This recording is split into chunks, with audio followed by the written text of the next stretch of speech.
All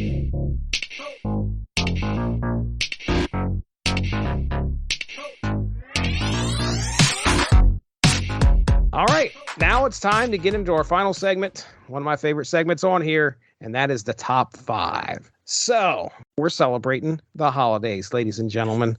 That's right. In order to do that, our top 5 has to be holiday themed. What is the theme of our top 5 this December?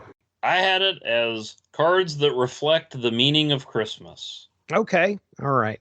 Which can be a little subjective to people. And yes, I want to go ahead and hold you to that because the first one on my list is definitely subjective. Well, and I've got to say mine goes from a little more in order of more cynical to sincere. That is perfect. That is probably how I have things here too.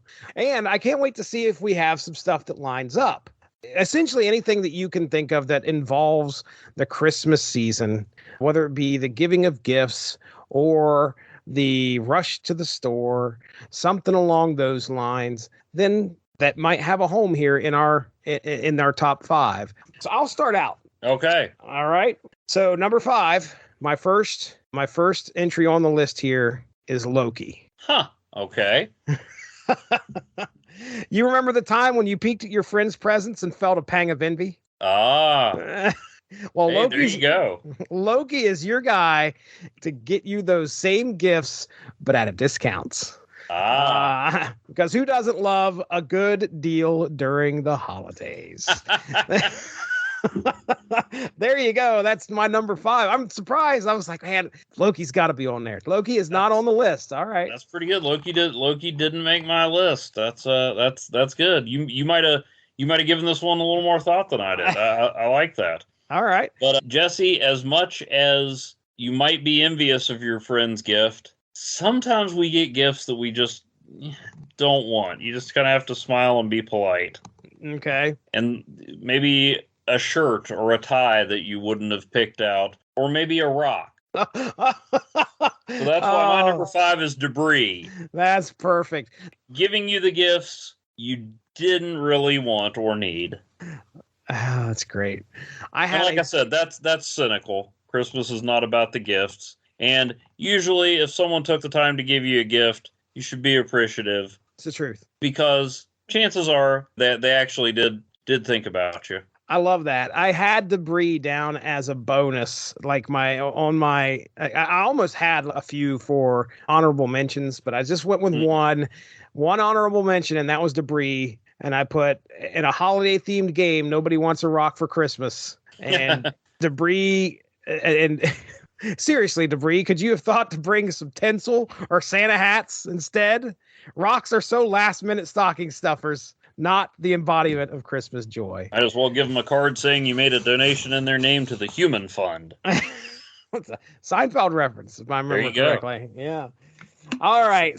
That's our number 5. All right. I'll let you go with number 4. And again, this is not the nicest Christmas way of thinking, but if you get a gift you don't want, sometimes might get some guests you don't want. Like Cousin Eddie. Or the Green Goblin. Right. Green Goblin played on my side, comes over to your side. Right. Wears that as welcome. I feel bad about that. I honestly can't think of family member or somebody I wouldn't want. And if you do feel that way, it's Christmas time. Think it over. Maybe try to help your heart grow 3 sizes that day. But nevertheless, when you pitch this one, I thought of Cousin Eddie in Christmas Vacation. Some people coming over that maybe you're not too excited. Yeah, it's about, I don't know, 80% of the people I spend Christmas with. Or like been listening to some Christmas music, Tom Petty and the Heartbreakers, Christmas All Over, talks about his relatives. Yeah, I kind of missed him. I just don't want to kiss him. Perfect. So Green Goblin is your number 4. Okay. All right. My number 4. She might not be the poster child for positive vibes in the game, but hey, she's still giving your opponent something. That's technically a gift, right? Yes. It's the thought that counts, even if it's a venomous thought with Viper. There you go. My number four being Viper. Yes, she's always in a given mood. She's perfect for the holiday season. So, and sometimes she gives an unexpected gift if you aren't careful where you play her. That's true. So I guess it'd be my turn for number three.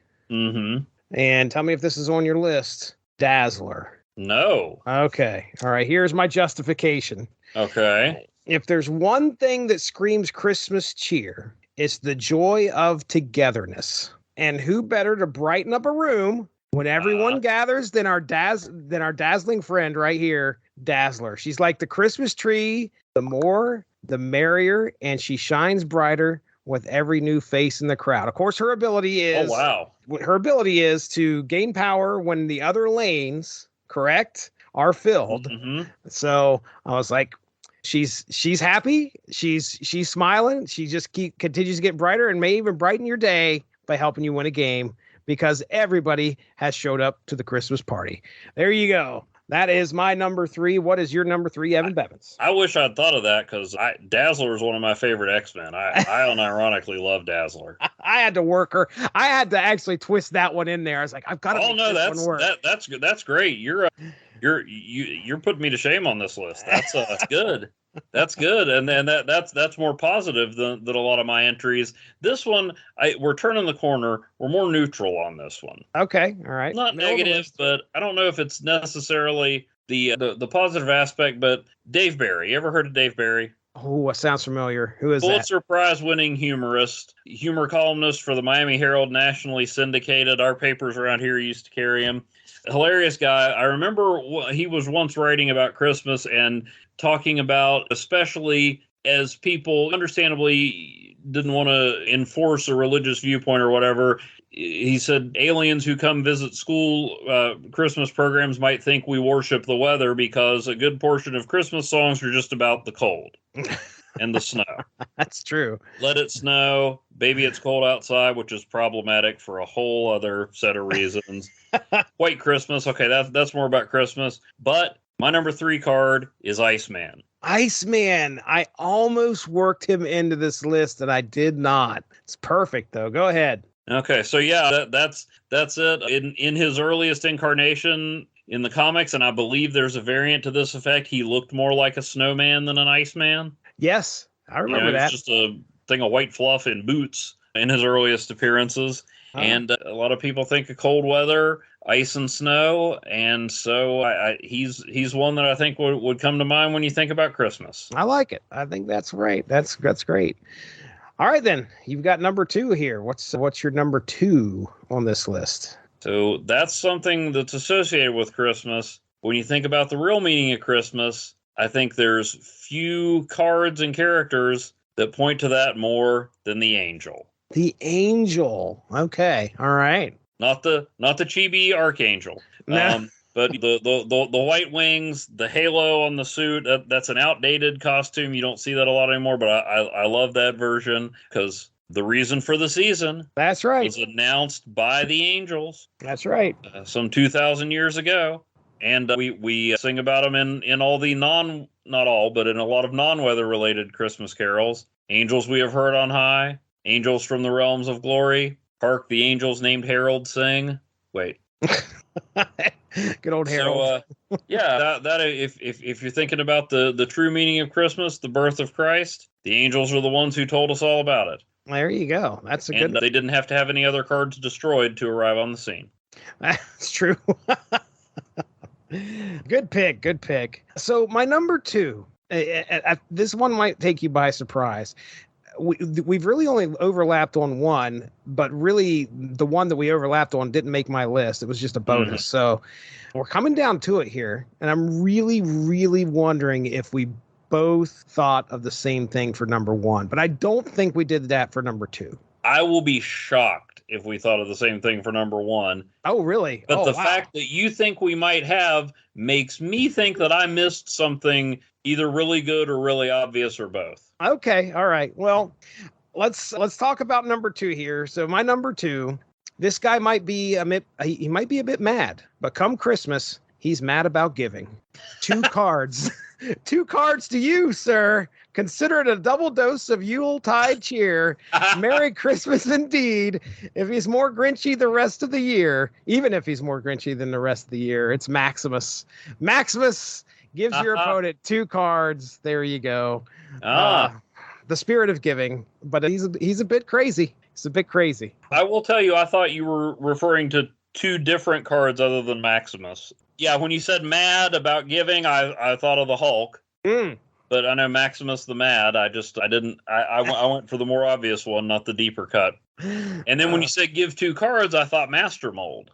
Oh yeah, that would have been. See, again, I was stuck in the whole lane of what cards do I own versus what's out there that I don't own, and I did not. So well, Master Mold, Viper, Debris, they all kind of, and Maximus, they all kind of. I guess we could have just gone top 5 of the worst gift givers in Snap. True, that's the truth. All right, well there you go. That's my number 2. I want to describe my number 1. Okay. And then we'll see if you can guess who it is. Okay. All right. All right. She may not have all the bells and whistles herself, but boy, does she know how to make an impact on her pals. She embodies this true spirit of selfless giving, reminding us that even the smallest gestures can mean the world. Can you narrow that down? Who is it? Is it Ironheart? It is indeed Ironheart. Ironheart is good. As my number 1. I wish Ironheart had been on my list. I guess I was a little too cynical or too distracted or both. She was the first that I thought of because I was like, okay, she comes out, she has 0 power. She doesn't matter to you at all.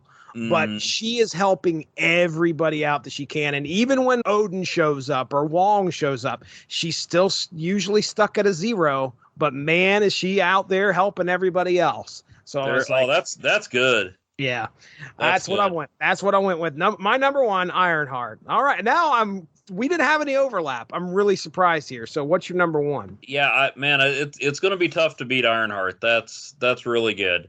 I don't know. I came up with this list kind of quick. I tweaked it a little bit. Honestly, at one point I had Venom on there to symbolize overeating around the holidays. I bumped him off. One of my kids suggested Groot as a Christmas tree. Ooh, yes. Emma Frost, I kind of dropped off because I had Iceman.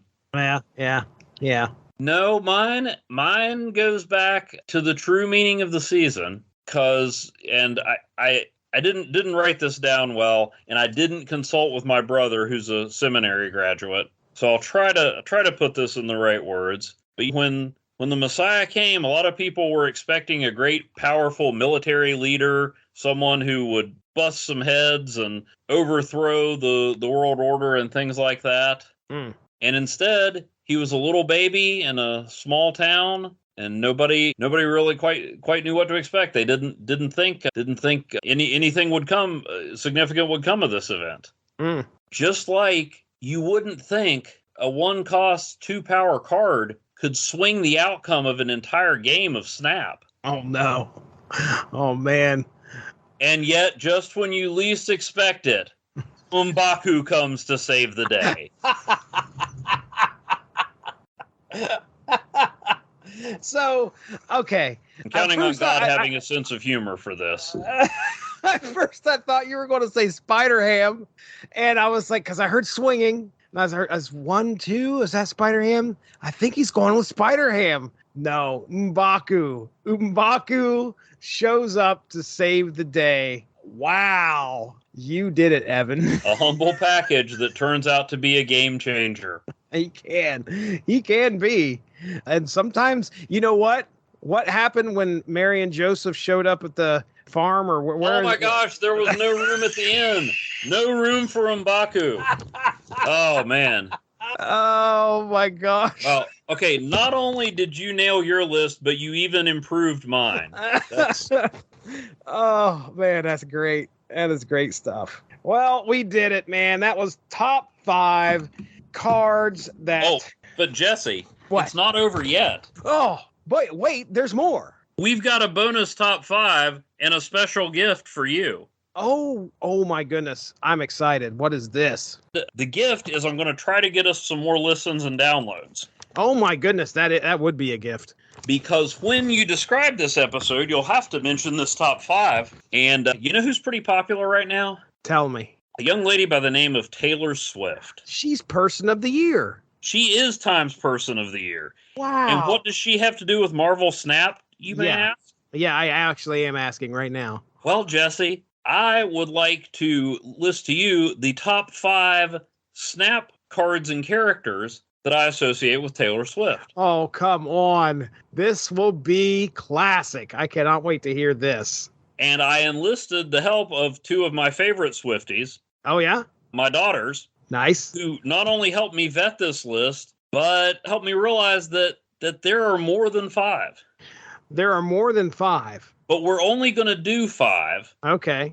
Because you don't want to have too much of a good thing. Like I mentioned with Venom, you don't want to overdo it at the holidays. That's right. So what I'm going to do is I'm going to give you 5 Taylor Swift songs and see if you, Jesse Starcher, can figure out which Marvel Snap card and character I'm associating them with. Wow. Okay. All right. Now, because I know you enjoy games. I do. I absolutely love games.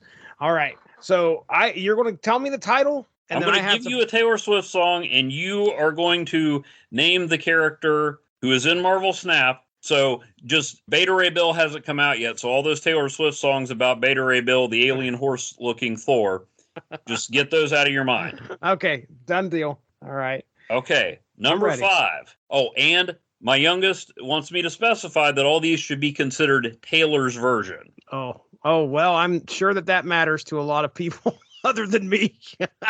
Okay, so just I'm not going to say that with everyone, but these are Taylor's version. I know that matters actually because my daughter has told me what the big deal is with that. Okay, all right, I'm ready. Okay. I'm ready. So number 5, Taylor Swift Snap song. I Forgot That You Existed.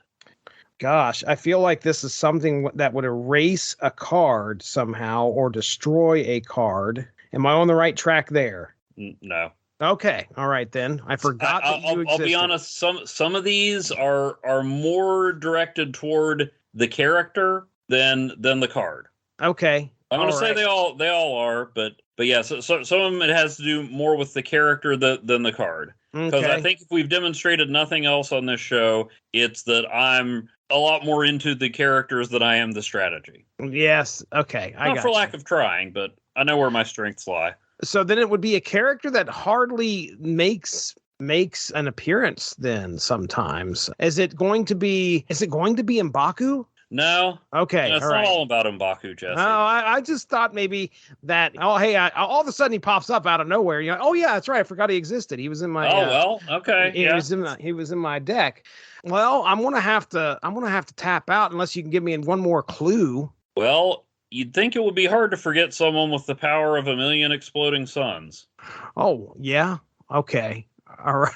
Is that Sunspot? No, sorry. 1,000,000 exploding suns. Have you ever read the original limited series called The Sentry? Oh, The Sentry. Yes. Oh, wow. Yeah. Okay, so I know where you're going with this because he was essentially a character that supposedly had come back and existed for a long time, but no comics had been written about him prior to. It was like, hey, yeah, this guy's back. He's been here, or he's been gone for a long time. Well, yeah. We didn't know he existed. The world forgot he existed. It was part of the story. I get it. All right, that's a good one. And right now, I want you to do me a favor and explain what was this like explaining this to your kids? Were you like, okay, did they know already? Like, hey, what about this song? Or were you just picking out titles and being like, okay, that's perfect? They were giving me songs, and I was coming up with the characters. Although they did, especially my oldest had a few thoughts on connections. Okay. But mainly, a lot of it, they both helped me, but a lot of it was my youngest just listing Taylor Swift songs and me going, wait, how about this? Yeah, I can pull that together. I got you. All right, so number 5. Couldn't get number 5. All right, well, I'm 0 for 1 right now. Okay. What's the next one? Number 4, it's me, Jesse. Hi, I'm the problem. It's me. I'm the problem. It's me. But the title of that song, that's just the chorus, and that's easy meme fodder. The title of that song, Anti-Hero. Anti-Hero. I'm there's plenty of those to go around in Marvel Snap. First one that's going to come to my mind is the Punisher. In your mind, okay, all right. That was it. All right, I think the Punisher, yeah, Wolverine. There's lots of guys who could have that title, Venom, things like that. But yeah, when I'm thinking Snap material, I think the Punisher, Jesse Stark. I love it. They call me the street level starch. There you go. All right. That wasn't the only one I thought of you with on this list, but this next one, this next one, Taylor's version is about 10 minutes long, so probably you'll have less time than that to come up with the answer. Okay. All Too Well. All Too Well. I'd have to see how deep your knowledge of Taylor Swift lore is for this one. Well, that's about, I don't know, about 2 songs maybe, if that. All Too Well. So I'm not pulling anything together. The first thing that comes to my mind is The Watcher. That's not it. All Too Well. All right, I need something else. Well, it's not even necessarily the words of this song. It's who this song is allegedly about. Then this is Mysterio. That's right. Now see, my kids and the internet confirmed to me that the basic understanding is that song is allegedly about Jake Gyllenhaal. Correct. Right. Yeah, that's who played Mysterio in Spider-Man Far From Home. That's right. It's interesting because obviously my daughter is also a fan of Taylor Swift, and I didn't understand why she didn't like Jake Gyllenhaal for the longest time. It's like, what's your problem with this guy? He's a good actor. Oh, but boy, did things go down in Taylor Swift land with him. My goodness. Yes, okay. She was also linked at one point to Tom Hiddleston, but I don't know if there was a song I could link to Loki. That's right. She was. I remember that. All right. Well, okay. So I'm not going to take a point for that one because I couldn't get it right off the bat. I didn't know All Too Well. All right.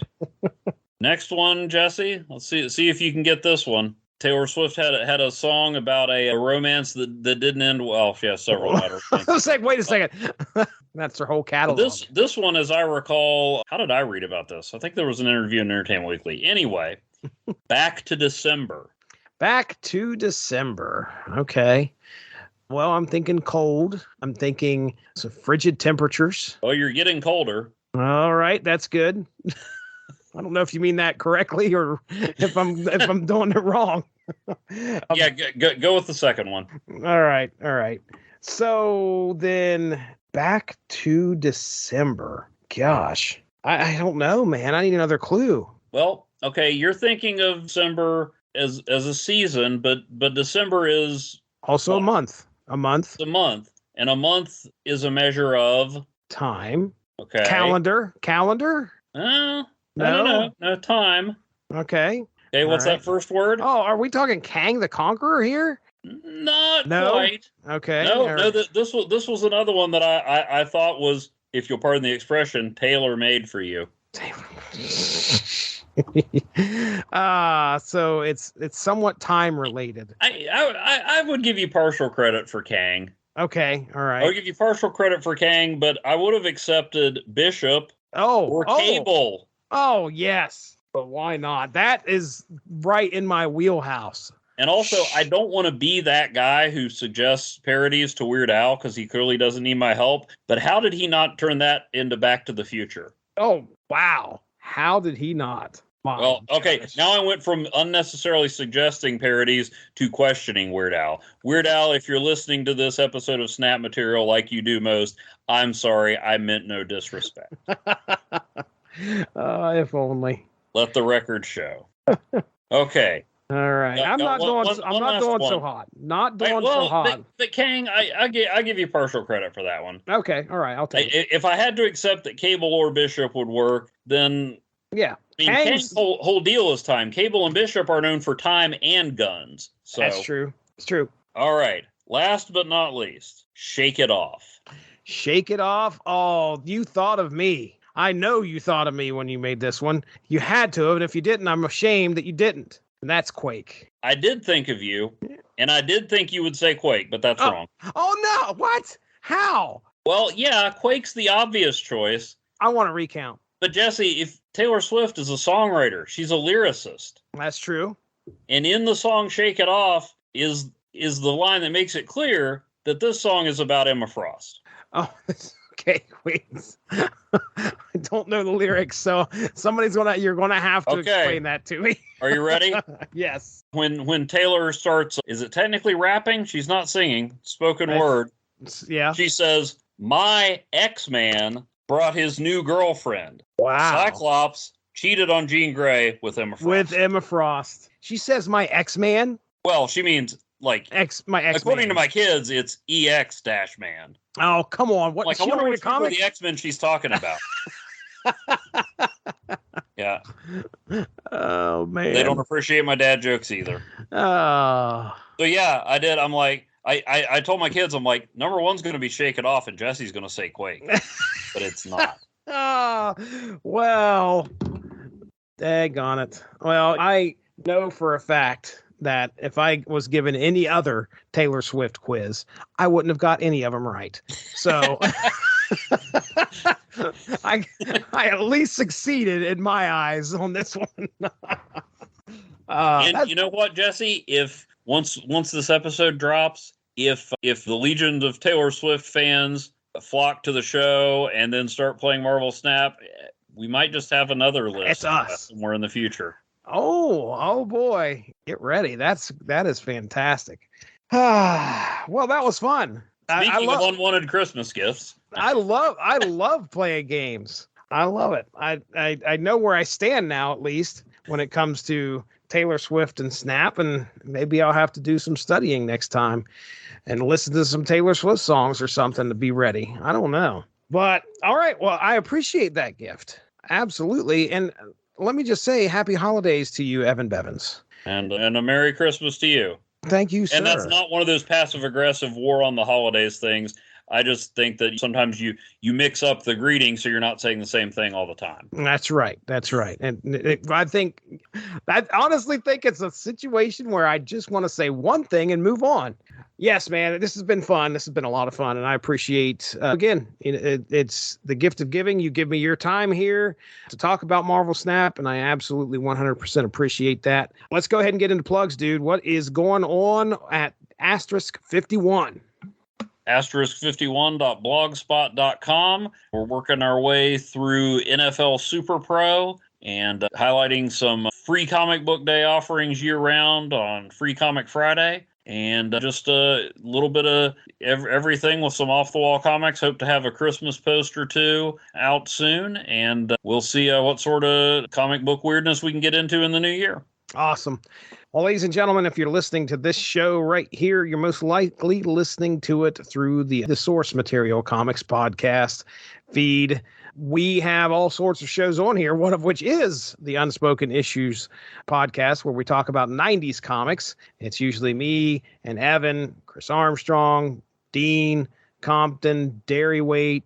We're all getting together. We're talking 90s comics. It's a lot of fun. So check that out if you get a chance. I think right around Christmas time, there is going to be a slew of holiday-themed episodes. When I say slew, probably about 3, where we talk about some holiday specials. We just recorded our discussion on the 1995 Batman Adventures holiday special, which apparently was made into a BTAS, which I just learned how to say that, by the way, Evan. I don't know if you're a BTAS fan. You ever heard of BTAS? I have not. Batman the Animated Series, apparently. Yeah, okay. Look out. So apparently they took that issue. Apparently I'm not as hip to that as I am to Taylor Swift. They took that issue and made it into a cartoon, or at least a few of the cartoons. So anyway, it was a lot of fun. So that was me, Derry, and Dean that talked about that. And you can hear Evan, Chris, and I talk about the Sleepwalker holiday special and just what kind of shenanigans Sleepwalker gets up to and how aggravated he gets when what'd you call him? His mind mate Rick gets a bad case of the belly hurts. That's right. You can check out our discussion on the Sleepwalker holiday special. And then, of course, also find out how irritated Jesse Starcher gets when a holiday special doesn't have enough Christmas content for his liking. That box was unchecked. And then, of course, yes, you could check out the Source Material Comics podcast as well, which Mark Radulich and I, see, this is another holiday-themed episode. Mark Radulich and I talked about Klaus, but I think that's pronounced Claus. Yeah, Grant Morrison's Claus, which that should air right around Christmas as well. And it was a good... I'll look forward to that one. I read that a while back. It was decent. It was actually a pretty decent book. So anyway, that's it. Thank you very much for joining us, everybody. That's Evan Bevins. I'm Jesse Starcher. We'll talk to you soon. Tune in for the next episode, next month, next season of Snap Material. Have a good one. Bye-bye.